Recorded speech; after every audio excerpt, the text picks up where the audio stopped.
Бузулар жөнүндө кодекстин талаптарына ылайык 2019 жылдын 1-январынан баштап бардык ички иштер органдарында бузулардын бирдиктүү реестри 135 тутуму ишке киргизилип, тутумга жалпы 27 министрлик ведомстволор кошулган. Бүгүнкү күндө бир ведомство юстиция министрлигинин жана жергиликтүү өз алдынча башкаруу органдары тутумга кошуу боюнча иштер алып барылып атат. 2019 жылдын 11 айында тутумга жалпы 1 миллион 343 миң бузулар катталып, анын 91,5% ички иштер органдары тарабынан катталган бузулар болуп эсептелинет. Анын ичинен ички иштер органдары тарабынан 1 миллион 301 миң 710 бузулар катталып, анын 63,2% бул коопсуз шаар долбоорунун алкагында аныкталган бузулар болуп эсептелинет.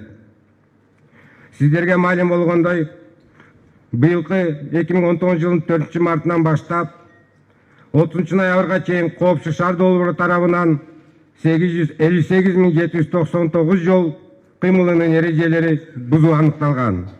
Алардын төлөнгөн айып суммасы 497.635.715 сомду түзгөн. Бүгүнкү күндө айыппулду төлөө 49,2% түзөт.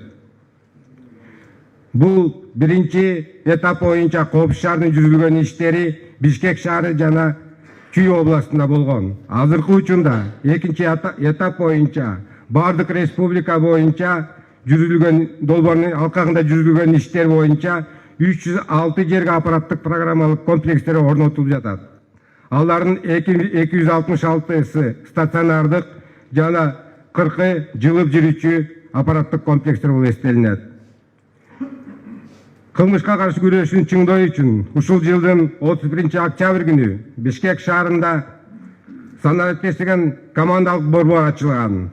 Анын негизинде бүгүнкү күндө Бишкек шаарында 60 дана видео камералар орнотулуп, алардын негизинде биздин ички иштер органдарына ачылган жаңы милиция кайгылуу кызматтары жумуш алып бара баштады. Бир айдын ичинде алардын алып барган жумушунун негизинде 1940 биздин жарандардын чакыруусу алып барылып, алардын ичинде 52 кылмыш жана 147 жоруктардын бети ачылган.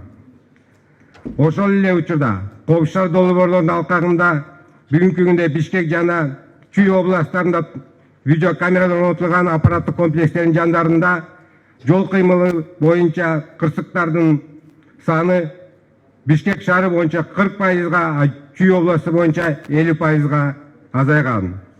Бул иштер экинчи этаптын алкагында бүткүл республика боюнча алып барылат.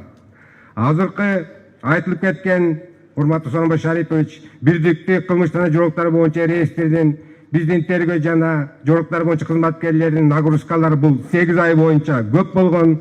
Бирок август айында сиздин талаптын негизинде экинчи этап боюнча борбордук аппарат кыскартылып 195 штаттык бирдиктер берилип, азыркы күндө тергөөчүлөрдүн нагрузкасы 130 кылмыш айына, жоруктар боюнча 257 кылмыш болуп азайган. Бул боюнча биз ички иштер органдары тарабынан иштер алып барылып атат.